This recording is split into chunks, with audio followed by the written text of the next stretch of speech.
नमस्कार दोस्तों, मेरा नाम है शशांक और स्वागत है आपका ऑल इंडिया गुरुजी यूट्यूब चैनल पर। और मैं आपको यहाँ पर बता दूं कि हमारी इंडियन पॉलिटी, भारतीय राज्य व्यवस्था या भारतीय संविधान की पूरी एक सीरीज यहाँ पर चल रही है और ये सीरीज का तीसरा वीडियो है। इस पूरी सीरीज में मैं आपको सारे कंसेप्ट क्लियर कर रहा हूँ। साथ में यहाँ पर हमने बहुत सारे मल्टीपल चॉइस क्वेश्चंस लिए हुए हैं और ये सभी क्वेश्चंस कभी ना कभी किसी ना किसी एग्जाम में पूछे गए। तो मैंने सारा का सारा यहाँ पर कवर किया है। टॉपिक वाइज हम यहाँ पर एक एक जो है वो चैप्टर यहाँ पर कंप्लीट कर रहे हैं और ये सब आपके आने वाले सभी गवर्नमेंट एग्जाम के लिए काफ़ी ज़्यादा हेल्पफुल रहने वाला है। फ्री में आपको ऐसा कंटेंट कहीं भी नहीं मिलेगा। तो बहुत ध्यान से, बहुत अच्छे तरीके से पढ़िए, सारे वीडियोस को देखिए और यदि आपको वीडियो पसंद आते हैं तो वीडियो को लाइक एंड शेयर जरूर करें, जिससे बहुत सारे लोगों तक ये वीडियो जो है वो पहुंच सकें। तो चलिए शुरुआत करते हैं।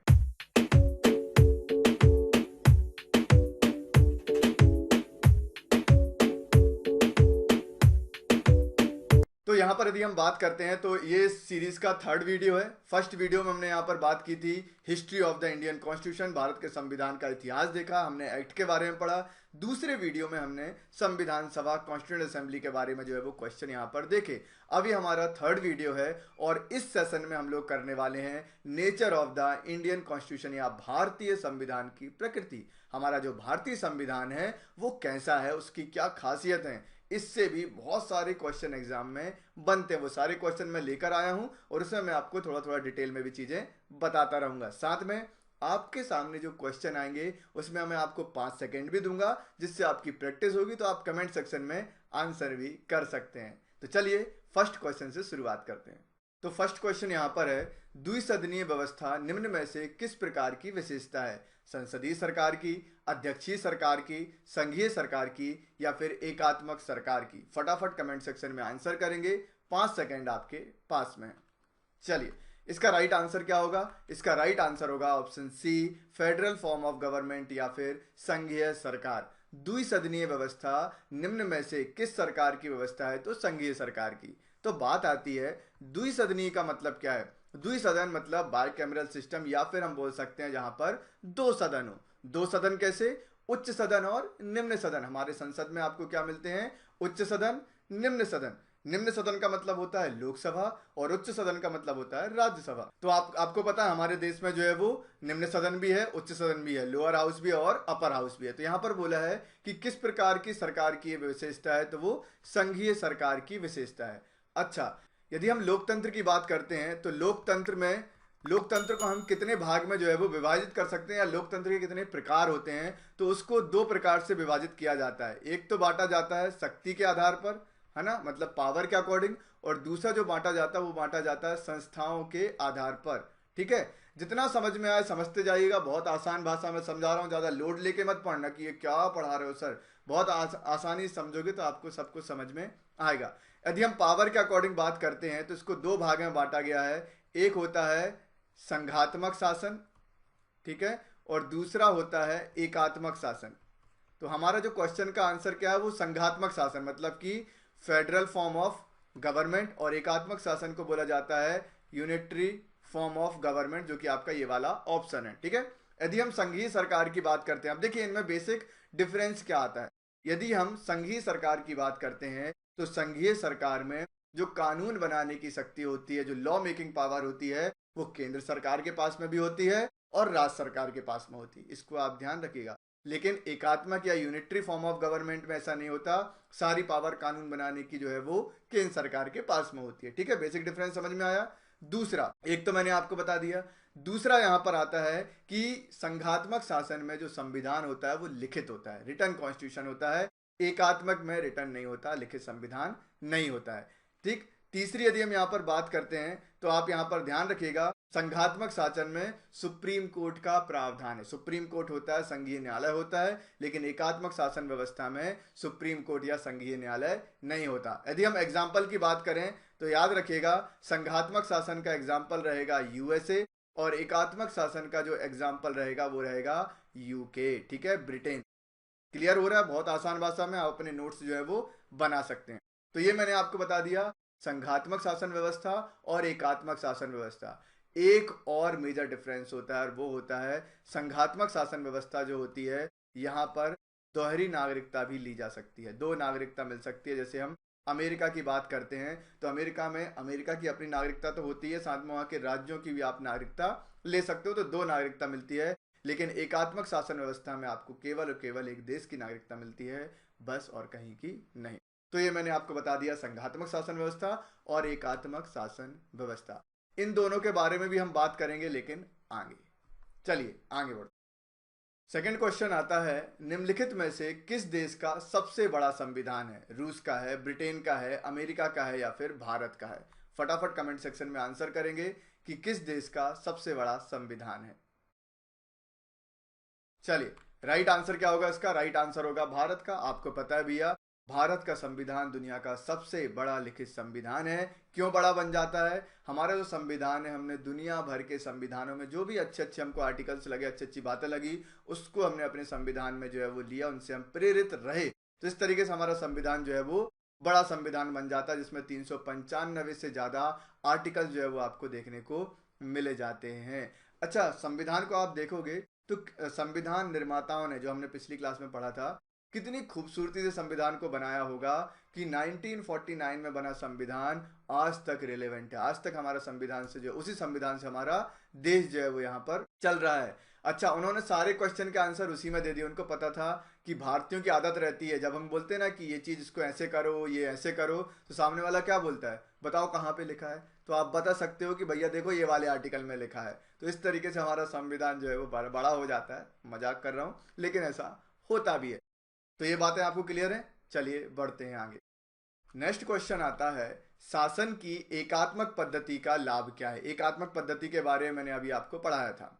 अधिक अनुकूलनशीलता रहती है, दृढ़ राज्य बनता है, जनता द्वारा अधिक सहयोग मिलता है, सत्तावाद की कम संभावनाएं रहती हैं।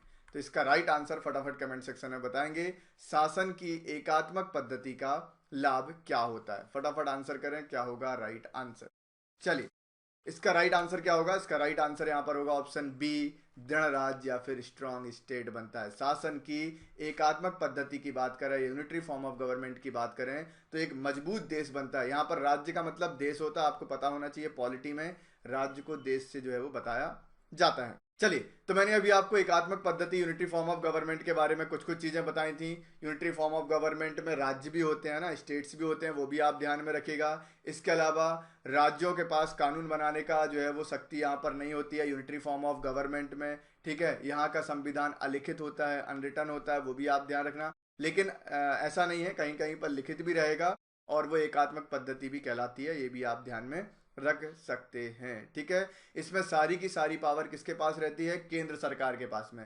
जब केंद्र सरकार के पास में सारी पावर रहेंगी तो डिसीजन लेना आसान होगा और देश मजबूत बनेगा। ठीक है, जब राज्यों के पास ज्यादा पावर आ जाती है तो फिर दिक्कत ये होती है कि कोई राज्य किसी कानून को मान रहा है, नहीं मान रहा, तो फिर थोड़ा दिक्कत होती है। इसलिए यहां पर कहा है कि एकात्मक पद्धति का लाभ होता है कि एक स्ट्रांग स्टेट बन जाता है। ध्यान रखिएगा, यहां पर सुप्रीम कोर्ट नहीं होता है, लेकिन जैसे ब्रिटेन की बात करें तो हाल ही में 2009 में जो है वो यहाँ पर सुप्रीम कोर्ट भी बन गया है, वो भी आप ध्यान में रखिएगा। तो ये कुछ एग्जाम्पल हैं जो मुझे आपको यहाँ पर बताने थे। चलिए बढ़ते हैं। तो ये होती है एकात्मक पद्धति का लाभ। भारत का संविधान है, इंडियन कॉन्स्टिट्यूशन इज संघात्मक, अर्धसंघात्मक, एकात्मक या अध्यक्षीय। तो आपको बताना है भारत का संविधान कैसा है। फटाफट कमेंट सेक्शन में आंसर करेंगे, भारत का संविधान कैसा है, आंसर करें। चलिए, राइट आंसर क्या होगा? इसका राइट आंसर होगा क्वासी फेडरल या फिर अर्ध संघात्मक। भारत का संविधान कैसा है? तो अर्ध संघात्मक जो है वो है, इसको आप ध्यान में रखिएगा। अर्ध संघात्मक का मतलब क्या है? अर्ध संघात्मक का मतलब है कि भैया संघीय भी है और एकात्मक भी लगता है। देखिए कैसे, मैं आपको यहां पर बताता हूं।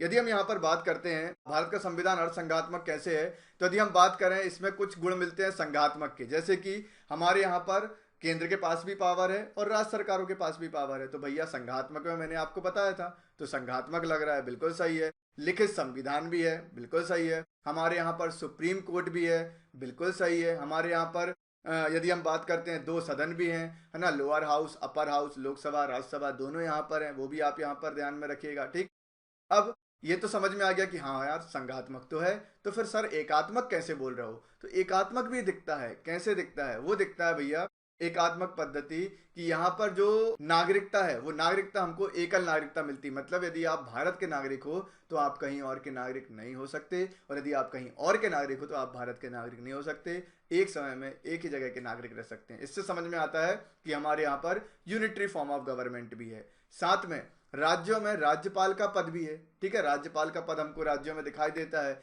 इससे भी समझ में आता है कि केंद्र की पावर राज्यों में भी है, क्योंकि केंद्र सरकार ही राज्यपाल को जो है वो राज्यों में भेजती है। तो इससे भी समझ में आता है कि एकात्मक पद्धति तो है। इसके अलावा जो इमरजेंसी पावर होती है, आपातकालीन शक्तियां होती हैं, वो भी केंद्र सरकार को मिली हैं, है ना। आपातकालीन शक्तियां इमरजेंसी में केंद्र सरकार सब संभालती है, तो वहां पर भी समझ आता है कि एकात्मक पद्धति यहाँ पर है। इसके अलावा जो अंतर्राष्ट्रीय संधियां होती हैं, इंटरनेशनल जो ट्रीटीज होती हैं, वो सारी केंद्र सरकार करती है। किसी भी राज्य के अधिकार नहीं है कि वो विदेश में जो है वो अपना ट्रीटी कर सके या संधि कर सके। इस हिसाब से यदि हम देखें तो हमारे देश में सिर्फ ना तो संघात्मक शासन है और ना ही सिर्फ एकात्मक शासन है, दोनों मिला जुला दिखता है। इसलिए हम इसको बोलते हैं अर्ध संघात्मक या फिर क्वासी फेडरल। आई थिंक आपको ये समझ में आ गया होगा। कुछ ना भी समझ में आए तो एक बार रिपीट कर लिया करो या फिर कमेंट सेक्शन में पूछ लेना, समझा देंगे। आगे बढ़ते हैं। दोहरी नागरिकता निम्नलिखित में से किसकी विशेषता है? एकात्मक सरकार की, संघीय सरकार की, संसदीय सरकार की या फिर राष्ट्रपति शासित सरकार की? फटाफट कमेंट सेक्शन में आंसर करेंगे। क्या होगा राइट आंसर? अभी थोड़ी देर पहले मैंने आपको बताया है डुअल सिटीजनशिप या दोहरी नागरिकता का प्रावधान किस प्रकार की सरकार में देखने को मिलता है। तो इसका राइट आंसर होगा ऑप्शन बी, संघीय सरकार या फिर फेडरल गवर्नमेंट। दोहरी नागरिकता कहां पर मिलती है? संघीय सरकार। यूएसए इसका एग्जाम्पल था। केंद्र की भी नागरिकता ले लो, राज्य की भी ले लो, दो देशों की ले लो, है ना। हमारे यहाँ पर तो ऐसा रहता नहीं है, तो ध्यान में रखेंगे। आगे बढ़ो। शक्तियों का विभाजन और स्वतंत्र न्यायपालिका किसकी दो महत्वपूर्ण विशेषताएं हैं? सरकार का लोकतांत्रिक स्वरूप, सरकार का संघीय स्वरूप, सरकार का समाजवादी स्वरूप या सरकार का एकात्मक स्वरूप? तो फटाफट कमेंट में आंसर करेंगे कि जो शक्तियों का विभाजन है, जो डिवीजन ऑफ पावर है, और स्वतंत्र न्यायपालिका है, इंडिपेंडेंस ऑफ जुडिशरी है, ये किसकी मुख्य विशेषताएं हैं। तो इसका राइट आंसर क्या होगा? राइट आंसर होगा संघीय स्वरूप। सरकार का संघीय स्वरूप, जहां पर केंद्र सरकार भी होती है, राज्य सरकारें होती हैं, केंद्र के पास भी शक्ति होती है, राज्यों के पास भी शक्ति होती है, तो वो कहां पर होती है? संघीय सरकार में। स्वतंत्र न्यायपालिका होती है, सुप्रीम कोर्ट होता है, कहां पर होता है? संघीय सरकार में। तो इसका जो सबसे अच्छा आंसर होगा वो ऑप्शन बी होगा, ध्यान में रखना। आगे बढ़ते हैं। एकात्मक सरकार में समस्त शक्तियां किसके हाथ में होती हैं? स्थानीय सरकार के हाथ में, केंद्रीय सरकार के हाथ में, प्रांतीय सरकार के हाथ में या पंचायतों के हाथ में? फटाफट आंसर करेंगे। क्या होगा राइट आंसर? बताइए। ये सारे क्वेश्चन आपके सभी ना किसी एग्जाम में पूछे गए हैं, तो बहुत ध्यान से आंसर करें, चीज़ों को यहीं की यहीं याद कर लें। वीडियो पसंद आया तो वीडियो को लाइक शेयर करें, इसी से मुझे मोटिवेशन मिलता है और इसीलिए मैं आपके लिए और भी वीडियो लेकर आता रहूँगा। तो फटाफट लाइक शेयर भी करते चलें। चलिए, राइट आंसर क्या होगा आपने बहुत अच्छे से समझ लिया होगा। ऑप्शन बी, केंद्रीय सरकार। जो यूनिटरी फॉर्म ऑफ गवर्नमेंट होती है, वहां पर केंद्र सरकार के पास में सारी की सारी शक्तियां होती हैं। आगे बढ़ते हैं। संघीय प्रकार के शासन का गंभीर दोष क्या है? पृथक्करण का खतरा बना रहता है, सत्तावादी प्रणाली, स्थानीय हितों की उपेक्षा या फिर अकुशल शासन? फटाफट आंसर करेंगे कि जो संघीय प्रकार की सरकार होती है या शासन होता है, उसका गंभीर दोष क्या है? क्या उसमें एक कमी है? किस चीज की टेंशन है? इसका राइट आंसर क्या होगा? इसका राइट आंसर होगा भैया option A, a threat of separation. पृथक्करण का खतरा, अलग होने का खतरा जो है वो हमेशा बना रहता है। कहां पर? संघीय प्रकार की सरकार में। संघीय शासन में मैंने आपको बताया था कि यहां पर आप केंद्र की नागरिकता भी ले सकते हो और राज्य की नागरिकता भी ले सकते हो। केंद्र के पास भी जो है वो अधिकार है, राज्यों के पास भी जो है वो अधिकार है। मेन एग्जाम्पल है यूएसए, जहां पर जो है वो राज्यों ने मिलकर 13 राज्यों ने मिलकर जो है वो देश बनाया था, यूएसए बनाया था। तो यदि ये अलग भी होना चाहे तो अलग भी हो सकते हैं। तो अलग होने का खतरा हमेशा बना रहता है। कहां पर? संघीय प्रकार के शासन में। यदि हम बात करें एकात्मक शासन व्यवस्था या यूनिटरी फॉर्म ऑफ गवर्नमेंट में, तो वहां अलग नहीं हो सकते। हमारे देश में कोई राज्य चाहे तो अलग हो जाए तो वो भी अलग नहीं हो सकता है। ठीक है, ध्यान रखेंगे। आगे बढ़ते हैं। निम्नलिखित में से कौन सी भारतीय संविधान की एक विशेषता नहीं है? संसदीय सरकार, स्वतंत्र न्यायपालिका, अध्यक्षीय सरकार या फिर संघीय सरकार? तो राइट आंसर क्या होगा, फटाफट कमेंट सेक्शन में बताते चलिएगा। देखो कमेंट सेक्शन में आंसर देना इसलिए भी जरूरी होता है कि आपकी साथ साथ में प्रैक्टिस भी होती जा रही है। गलत करोगे तो दिमाग में रहेगा कि उस दिन इस क्वेश्चन का आंसर गलत कर दिया था, तो चीजें याद भी रहेंगी। चलिए राइट आंसर क्या होगा, option C, presidential form of government या अध्यक्षीय सरकार। निम्नलिखित में से कौन सी भारतीय संविधान की एक विशेषता नहीं है, तो भैया यहाँ पर अध्यक्षीय सरकार नहीं है, संसदीय सरकार तो है, संसद है हमारे यहाँ पर, न्यायपालिका स्वतंत्र है, बिल्कुल स्वतंत्र है, संघीय सरकार भी आपको देखने को मिल जाती है, अभी मैंने आपको बताया। बात आती है अध्यक्षीय सरकार की, तो अध्यक्षीय सरकार क्या है वो भी देख लेते हैं। क्लास के स्टार्टिंग में मैंने आपको बताया था लोकतंत्र को हमने दो भाग में डिवाइड किया था, एक तो शक्ति के आधार पर, एक संस्थाओं के आधार पर। शक्ति के आधार पर बांटा था तो संघीय प्रकार का शासन और एकात्मक शासन व्यवस्था था। फिर हमने देखा संस्थाओं के आधार पर, संस्थाओं के आधार पर भी दो भाग में जो है वो लोकतंत्र को, डेमोक्रेसी को डिवाइड किया गया है। किस किस में डिवाइड किया है, एक होती है अध्यक्षात्मक शासन व्यवस्था, अध्यक्षात्मक शासन व्यवस्था होती है, और जो दूसरी व्यवस्था होती है वो होती है अपनी संसदीय शासन व्यवस्था। ठीक है, कौन सी होती है, संसदीय शासन व्यवस्था होती है। मैं आपको लिखकर समझा देता हूं सारी चीजें। देखिए यदि हम लोकतंत्र की बात करते हैं तो इसको भी आप दो भाग में डिवाइड कर सकते हो। एक आप कर सकते हो अध्यक्षीय सरकार के रूप में, अध्यक्षीय सरकार, थोड़ा सा राइटिंग मेरी अच्छी है तो थोड़ा देखते जाइएगा, जो भी चीज समझ ना आए कमेंट सेक्शन में लिख सकते हो, मैं आपको बता दूंगा कहां पर क्या लिखा है। ठीक है, और दूसरा यहां पर जो होती है वो होती है संसदीय सरकार। ठीक है, दूसरा यहां पर क्या है, संसदीय सरकार, राइट। ठीक, अध्यक्षीय सरकार की बात करते हैं तो इसको कहा जाता है प्रेसिडेंशियल फॉर्म ऑफ गवर्नमेंट, और संसदीय सरकार को यहां पर कहा जाता है पार्लियामेंट्री फॉर्म ऑफ गवर्नमेंट। ठीक है, पार्लियामेंट्री फॉर्म ऑफ गवर्नमेंट कहा जाता है संसदीय सरकार को। तो भैया इनमें डिफरेंस क्या है, तो अध्यक्षीय सरकार की यदि हम बात करते हैं, अध्यक्षीय सरकार का सबसे पहले एग्जांपल तो आप लोगों को कहां पर, यूएसए, यहां पर आपको प्रेसिडेंशियल फॉर्म ऑफ गवर्नमेंट देखने को मिल जाती है। संसदीय सरकार का एग्जांपल यदि आपको लेना है तो आप कहीं का भी ले सकते हो, आप भारत का भी जो है वो ले सकते हो। ठीक है, तो इंडिया को ही आप यहां पर ले लो यदि लेना है तो। ठीक, उसके अलावा तो डिफरेंस क्या है सर, वो तो बता दो। तो डिफरेंस देखिए क्या है, अध्यक्षीय सरकार की यदि हम बात करते हैं तो यहां पर राज्य या फिर हम बात करें देश, तो राज्य का प्रमुख और देश का प्रमुख, है ना, तो देश का प्रमुख जो है वो कौन होता है, राष्ट्रपति होता है, आपको पता है, बहुत अच्छी बात है। और सरकार का प्रमुख कौन होता है, तो सरकार का प्रमुख भी राष्ट्रपति ही होता है। ठीक है, ध्यान रखिएगा दोनों व्यक्ति एक ही होते हैं, एक ही व्यक्ति होते हैं, ध्यान रखिएगा। जो कौन रहेंगे, राष्ट्रपति, यहां लिख देता हूं मैं। ठीक है, जो कौन रहेंगे, राष्ट्रपति रहेंगे। तो अध्यक्षीय सरकार में देश का प्रमुख और सरकार का प्रमुख दोनों एक ही व्यक्ति होते हैं। राष्ट्रपति आप देख सकते हो अमेरिका में राष्ट्रपति की चलती है, लेकिन संघीय सरकार में ऐसा नहीं होता। संघीय सरकार में यदि हम बात करें तो राज्य या देश, यहां पर राज्य का मतलब देश ही है ना, देश का जो प्रमुख होगा वो कौन होता है, हमारे देश में देश का प्रमुख कौन है, तो वो है राष्ट्रपति जी। ठीक है, जो आप बहुत अच्छे से जानते हो। और सरकार के प्रमुख कौन है, सरकार का प्रमुख कौन होता है, तो सरकार के प्रमुख की यदि हम बात करते हैं तो वो होते हैं प्रधानमंत्री जी। ठीक है, तो हमारे यहाँ पर देश का प्रमुख अलग होता है और सरकार का प्रमुख अलग होता है। इससे समझ आता है कि यहाँ पर संसदीय सरकार है, यहाँ पर अध्यक्षीय सरकार है। और क्या होता है साहब, तो अध्यक्षीय सरकार या प्रेसिडेंशियल फॉर्म ऑफ गवर्नमेंट में क्या होता है, यदि हम इसकी बात करते हैं तो यहाँ पर जो चुनाव होते हैं, जो विधायिका के चुनाव होते हैं, जो सांसद बनते हैं, ठीक है, उनका चुनाव अलग होता है और कार्यपालिका जो होती है उसका चुनाव अलग होता है। मतलब कि आपने देखा हमारे देश में संसद में चुनकर जाते हैं, उनके लिए चुनाव होता है, ठीक है, और उन्हीं में से क्या किया जाता है, कुछ लोगों को मंत्री बना दिया जाता है। ठीक है, वित्त मंत्री, कैबिनेट मंत्री, ये सब उनसे वहां जो है वो बन जाते हैं। तो वो कैसा हो गया, वो हमारे देश का एग्जाम्पल हो गया, जहां पर एक बार चुनाव होगा, सांसद चुने जाएंगे, मेंबर ऑफ पार्लियामेंट चुने जाएंगे, और उन्हीं में से जो है वो कार्यपालिका बन जाती है, जो कि मंत्री बन जाते हैं। ठीक है, मंत्री क्या करते हैं, कार्यपालिका कहलाते हैं। लेकिन अध्यक्षीय सरकार में ऐसा बिल्कुल नहीं होता। यहाँ पर सांसद के लिए अलग चुनाव होता है, जहां पर मंत्री जो सांसद चुनकर चले जाएंगे, मेंबर ऑफ पार्लियामेंट, और जो कार्यपालिका होगी, जो मंत्री होंगे, उनका चुनाव अलग होता है। और यहाँ पर उनकी क्वालिफिकेशन भी देखी जाती है, उनमें योग्यता देखी जाती है। ऐसा नहीं कि किसी भी नेता को वहां पर मंत्री बना दिया। यदि रक्षा मंत्री बनाना है तो वो देखेंगे कि रक्षा मंत्री बनने लायक है, तो बनाते हैं। वहाँ पर हेल्थ मिनिस्टर बनाना है तो जरूरी नहीं है कि जो चुनकर आए उनमें से बनाए, उसके लिए वो अलग चुनाव जो है वो करते हैं। किसी भी व्यक्ति को ला सकते हैं, चाहे वो नेता हो या ना हो। इस प्रकार की जो है वो व्यवस्था है अमेरिका में अध्यक्षीय सरकार में।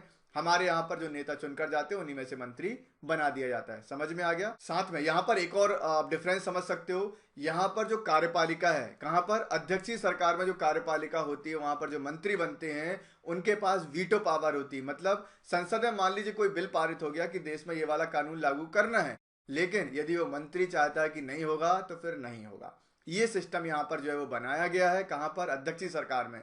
लेकिन संसदीय सरकार या हमारे यहाँ पर ऐसा नहीं है। यदि संसद में कोई कानून लागू हो गया तो उस मंत्री को जो है वो उसको देश भर में लागू करवाना पड़ेगा। ये हमारे यहाँ का जो है वो सिस्टम है। ठीक है, तो ये बेसिक डिफरेंस होता है अध्यक्षीय सरकार और संसदीय सरकार में। आई होप आपको ये समझ में आ गया होगा। जब भी कोई टॉपिक समझ में ना आए या आप और ज्यादा एक्सप्लेनेशन चाहते हो तो आप कमेंट सेक्शन में वो टॉपिक लिख सकते हो। मैं आपको चीजें अलग से वीडियो बनाकर बता दूंगा। एकात्मक एवं संघात्मक सरकार के वर्गीकरण का आधार क्या है? विधानमंडल व कार्यपालिका के बीच संबंध, कार्यपालिका व न्यायपालिका के बीच संबंध, केंद्र व राज्यों के बीच संबंध, कार्यपालिका, विधानमंडल और न्यायपालिका के बीच संबंध। फटाफट आंसर करेंगे, क्या होगा राइट आंसर बताएंगे। यूनिटरी फॉर्म ऑफ गवर्नमेंट और फेडरल फॉर्म ऑफ गवर्नमेंट में आपको वर्गीकरण बताना है, क्लासिफिकेशन किस आधार पर हो सकता है। इसका राइट आंसर यहां पर होगा option C, relationship between the centre and the states, केंद्र व राज्यों के बीच संबंध। बिल्कुल सिंपल है। यहां पर एकात्मक सरकार की बात करते हैं तो भैया केंद्र के पास सारी शक्तियां होती है, लेकिन संघात्मक में जो है वो केंद्र और राज्यों के बीच शक्तियों का बंटवारा रहता है, संबंध अच्छे होते हैं, ध्यान रखिएगा। तो यहाँ पर जो बेसिक डिफरेंस है वो इससे आप कर सकते हो एकात्मक और संघात्मक में। चलिए नेक्स्ट देखते हैं। निम्नलिखित में से कौन संसदीय सरकार की अतुलनीय विशेषता है? संविधान का लचीलापन, कार्यपालिका और विधायिका का संलयन, न्यायिक सर्वोच्चता या फिर संसद की संप्रभुता। फटाफट आंसर करेंगे, क्या होगा राइट आंसर। निम्नलिखित में से कौन संसदीय सरकार की अतुलनीय विशेषता है? कौन सी शानदार विशेषता है पार्लियामेंट्री फॉर्म ऑफ गवर्नमेंट की? तो राइट आंसर क्या होगा? ऑप्शन बी, कार्यपालिका और विधायिका का संलयन। सिंपल, अभी मैंने आपको समझाया था पिछले क्वेश्चन में कि हमारे यहाँ पर मेंबर ऑफ पार्लियामेंट का चुनाव होता है और उन्हीं में से जो है वो मंत्री बना दिए जाते हैं। ये संसदीय सरकार में ऐसा देखने को मिलता है, तो यही यहाँ पर पूछा गया। राइट, आगे बढ़ते हैं। निम्नलिखित में से किस मामले में कहा गया है कि धर्मनिरपेक्षता और संघवाद भारतीय संविधान का मूल ढांचा है? केशवानंद भारती मामला, एसआर बुम्बई मामला, इंदिरा साइनी मामला या मिनर्वा मिल्स मामला। फटाफट आंसर करेंगे, क्या होगा राइट आंसर बताइए। चलिए इसका राइट आंसर क्या होगा? राइट आंसर होगा SR Bommai case. SR Bommai मामला जो है उस मामले में कहा गया था कि धर्मनिरपेक्षता और संघवाद भारतीय संविधान का मूल ढांचा है। एग्जाम में पूछा जाता है ये मामला कब का है, तो यह है 1994, 1994। सुप्रीम कोर्ट में ऐसे कई मामले होते हैं जिनका प्रभाव समाज पर, राजनीति पर, सब पर जो है वो पड़ता है। वैसा ही था ये वाला मामला। इसमें फैसला किया गया था जो राज्यों में सरकारें भंग करने की केंद्र सरकार की शक्ति को कम कर देता है। ठीक है, राज्यों में जो राज्य सरकारों को भंग किया जाता है उसकी शक्ति को केंद्र सरकार की शक्ति को कम कर देता है। इसके अलावा यदि हम बात करते हैं, इस फैसले में यह भी कहा गया था कि किसी भी राज्य सरकार के बहुमत का फैसला राजभवन की जगह विधानमंडल में होना चाहिए। राष्ट्रपति शासन लगाने से पहले राज्य सरकार को शक्ति परीक्षण का मौका देना होगा। ठीक है, ऐसा नहीं कि मन किया और राष्ट्रपति शासन जो है वो लगा दिया, ऐसा नहीं कर सकते। पहले राज्य सरकार को मौका देना होगा कि वो वहां पर अपना शक्ति परीक्षण करवा सके। ठीक है, तो ये फैसला आया था एसआर मुंबई केस में 1994 में। आगे बढ़ते हैं। यह परंपरा किस देश में विद्यमान है? Once a speaker always a speaker. Britain, संयुक्त राज्य अमेरिका, फ्रांस या फिर भारत। फटाफट आंसर करेंगे कमेंट सेक्शन में। किस देश में यह परंपरा विद्यमान है? Once a speaker always a speaker. तो इसका राइट आंसर यहां पर होगा ऑप्शन ए, यूके या ब्रिटेन। ठीक है, तो ब्रिटेन में जो है ये परंपरा है once a speaker always a speaker. क्या होता है इसका मतलब? इसका मतलब सिंपल तरीके से मैं आपको बताता हूँ। हमारे देश में क्या होता है, जो स्पीकर होते हैं आपने देखा होगा, जैसे अभी स्पीकर ओम बिरला जी हैं, तो जो स्पीकर होते हैं, यदि आप बाद में वीडियो देख रहे होगे तो शायद बदल जाएंगे, तो कमेंट सेक्शन में लिख के बता देना करंट में हमारे लोकसभा स्पीकर कौन है। ठीक है, देखिए यहाँ पर यदि हम बात करते हैं, हमारे यहाँ जो स्पीकर होते हैं वो स्पीकर बनते हैं और फिर कुछ समय बाद अपने पद से त्यागपत्र देते हैं और हट जाते हैं। लेकिन ब्रिटेन में ऐसा नहीं है। ब्रिटेन में यदि कोई व्यक्ति स्पीकर बनता है तो वो एक बार यदि स्पीकर बन गया तो जीवन पर्यंत, जब तक जीवन तब तक स्पीकर रहता है। यदि वो अपने मन से त्यागपत्र देगा तो ही हट सकता है, वरना हटता नहीं है। इसलिए यहाँ पर कहा जाता है कि once a speaker always a speaker. एक बार स्पीकर बन जाओ तो जीवन भर स्पीकर बने रहोगे। ऐसा सिस्टम है यूके या ब्रिटेन में। आगे बढ़ते, भारत के संविधान में संघीय शब्द का प्रयोग कहाँ हुआ है? प्रस्तावना में, भाग 3 में, आर्टिकल 368 में या संविधान में? कहीं भी नहीं। तो इसका राइट आंसर कमेंट सेक्शन में बताएंगे कि भारत के संविधान में संघीय शब्द का प्रयोग कहां पर हुआ है, बताइए। चलिए इसका राइट आंसर क्या होगा? ऑप्शन डी, संविधान में कहीं पर भी नहीं है। हमारे संविधान में संघीय शब्द का प्रयोग नहीं किया है। ध्यान रखिएगा, संघीय शब्द तो है लेकिन आपको इंग्लिश पढ़ना पड़ेगा। फेडरल लिखा है। हमारे यहाँ पर देखिए कुछ चीजें आपको बहुत अच्छे से पता होना चाहिए। यदि हम संघ की बात करते हैं तो संघ को इंग्लिश में क्या कहा जाता है? फेडरल। लेकिन सिर्फ फेडरल नहीं कहा जाता, यूनियन भी कहा जाता है। लेकिन यूनियन और फेडरल दोनों में जो है वो बहुत ज़्यादा डिफरेंस आता है। हमारे यहाँ का जो संघ है उसको बोला जाता है यूनियन, ठीक है, और जो अमेरिका का है उसको बोला जाता है फेडरल। क्या डिफरेंस है बताता हूँ। यदि हम फेडरल फॉर्म ऑफ गवर्नमेंट की बात करते हैं, हम संघ की बात करते हैं, ठीक है, फेडरल जो फेडरल शब्द है, यदि हम इसकी बात करते हैं तो यदि हम यूएसए का एग्जांपल लें तो आपको पता है यूएसए का निर्माण कैसे हुआ था? 13 राज्य एक साथ मिले, डिसाइड किया कि पूरा एक देश बनाएंगे और फिर अमेरिका का उदय हो जाता है, ठीक है। तो सभी लोग क्या करते हैं? एक कॉन्ट्रैक्ट पे साइन करते हैं और आपसी समझौते से जो है वो एक देश बना लेते हैं जो कभी भी अलग हो सकते हैं, केंद्र की नागरिकता, राज्य की नागरिकता ले सकते हैं, ठीक है। ये सिस्टम यहाँ पर है, इसको कहा जाता है फेडरल। लेकिन हमारा देश में संघ में यूनियन लिखा होता है। यूनियन का मतलब क्या है? हमारे यहाँ पर अमेरिका की तरह फेडरल सिस्टम नहीं है, यूनियन सिस्टम है। कैसा है? हमारे देश में जो प्रांत हैं, जो देसी रियासतें थी, ठीक है, प्रांत थे, देसी रियासतें थी, उनको जो है वो विलय कर लिया गया था। उनको जबरदस्ती से विलय कर लिया गया था। या तो वो खुद से मान जाए, नहीं तो जो है वो सैन्य शक्ति के माध्यम से, कूटनीति के माध्यम से जो है वो अपने में मिला लिया गया था। हमने कोई समझौता नहीं किया था, सीधा आपको आना ही पड़ेगा, ये सिस्टम था, ठीक है। और यहाँ पर केंद्र के पास थोड़ी शक्ति ज़्यादा हो जाती है, राज्यों के पास शक्ति कम होती है। साथ में कोई भी राज्य अपनी मर्जी से अलग नहीं हो सकता, इसलिए हमारा जो है वो यूनियन कहलाता है और अमेरिका का फेडरल कहलाता है। बहुत बेसिक डिफरेंस है, ध्यान रखिए। क्लियर है? तो भारत में संघीय शब्द, फेडरल शब्द का जो है वो यूज नहीं किया गया है, याद रखेंगे। अच्छा, जो हमारा नेक्स्ट सेशन रहेगा उसमें हम लोग प्रस्तावना पढ़ने वाले हैं, भागों के बारे में, आर्टिकल, सब कुछ पढ़ेंगे। सारे वीडियोस को, सारी सीरीज को देखते रहिएगा, लाइक शेयर करते रहिएगा। आप मुझे मोटिवेट करेंगे तो मैं आपके लिए ज्ञान की तिजोरी खोल कर रख दूंगा, लूट लेना। आगे बढ़ते हैं। संविधान के अनुसार भारत के राष्ट्रपति की शक्ति निम्न में से किसके समान है? ब्रिटेन के राजा के समान, अमेरिका के राष्ट्रपति के समान, पाकिस्तान के राष्ट्रपति के समान या फ्रांस के राष्ट्रपति के समान? फटाफट आंसर करेंगे कमेंट सेक्शन में। चलिए इसका राइट आंसर क्या होगा? राइट आंसर होगा ऑप्शन ए, ब्रिटेन के राजा के समान। भारत के संविधान के अनुसार भारत के राष्ट्रपति की शक्ति निम्न में से किसके समान है? तो भैया ब्रिटेन के राजा के समान है। ब्रिटेन का राजा हो या भारत का राष्ट्रपति हो, दोनों एक जैसे होते हैं, नाम मात्र की कार्यपालिका होते हैं, इनका साइन लगता है और चीजें चलती रहती हैं। बाकी पूरा काम प्रधानमंत्री जो है वो संभालते हैं, प्राइम मिनिस्टर जो है वो संभालते हैं। तो ब्रिटेन के राजा के पास भी कोई पावर नहीं होती है। हमारे यहाँ का राष्ट्रपति और वहां का राजा एक जैसे होते हैं, ध्यान रखेंगे। आगे बढ़ते हैं। भारतीय संविधान कैसा है? कठोर है, लचीला है, ना ही कठोर है ना ही लचीला है, अंशतः कठोर है और अंशतः लचीला है? फटाफट आंसर करेंगे, क्या होगा राइट आंसर? भारत का संविधान, भारतीय संविधान कैसा है? रिजिड है, फ्लेक्सिबल है, बताना है आपको। इसका राइट आंसर यहां पर होगा ऑप्शन डी, अंशतः कठोर और अंशतः लचीला है, ठीक है। थोड़ा कठोर है तो थोड़ा लचीला भी है।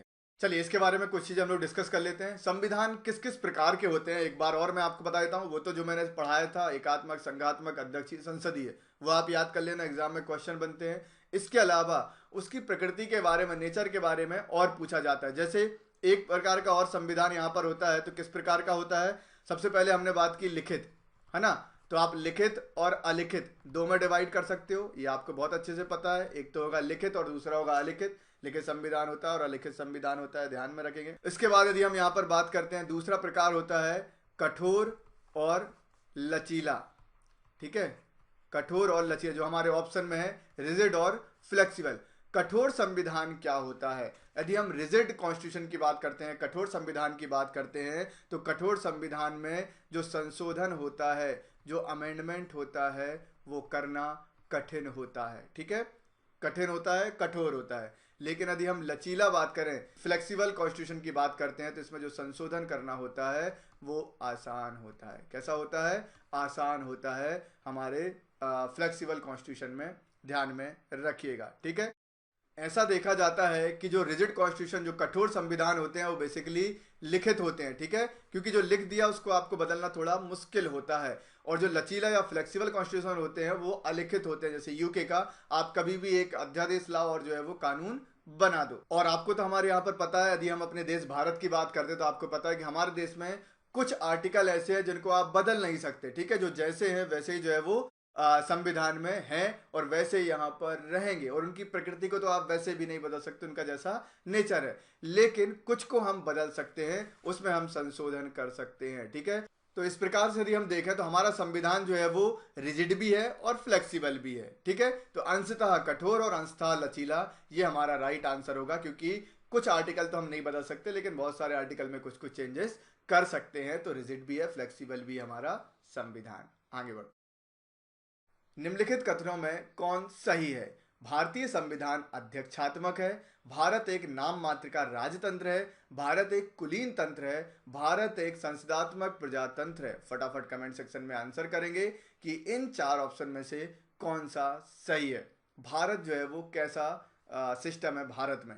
तो इसका राइट आंसर क्या होगा? बहुत अच्छे से आपको बन गया होगा ये आंसर। इसका राइट आंसर होगा भारत के एक संसदात्मक प्रजातंत्र है। ठीक है, भारत कैसा है? यहाँ पर संसदीय व्यवस्था चलती है, प्रजातंत्र चलता है, जनता का शासन चलता है। ठीक है, हमारे संविधान की पहली लाइन प्रस्तावना में दी भी गई है, हम भारत के लोग। हम भारत के लोगों ने ही भारत का संविधान बनाया है और हम ही इसको फॉलो भी करते हैं।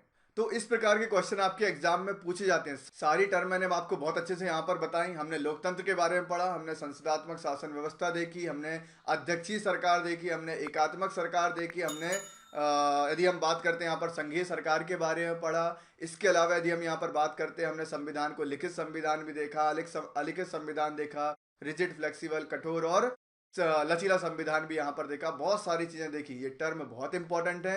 यदि आपको कहीं पर कोई भी दिक्कत आती है, वीडियो को फिर से जो है वो रिपीट करके जरूर देख लें। ठीक है, हमारा नेक्स्ट टॉपिक जो है वो मैं आपके साथ नेक्स्ट क्लास में डिस्कस करूंगा, जो हमारी 4th क्लास यहाँ पर रहने वाली है। तो आपको ये सेशन कैसा लगा आप लोग कमेंट सेक्शन में जरूर बताना।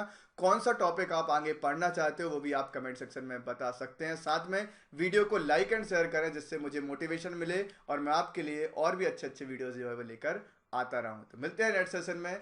Thank you very much, take care, जय हिंद।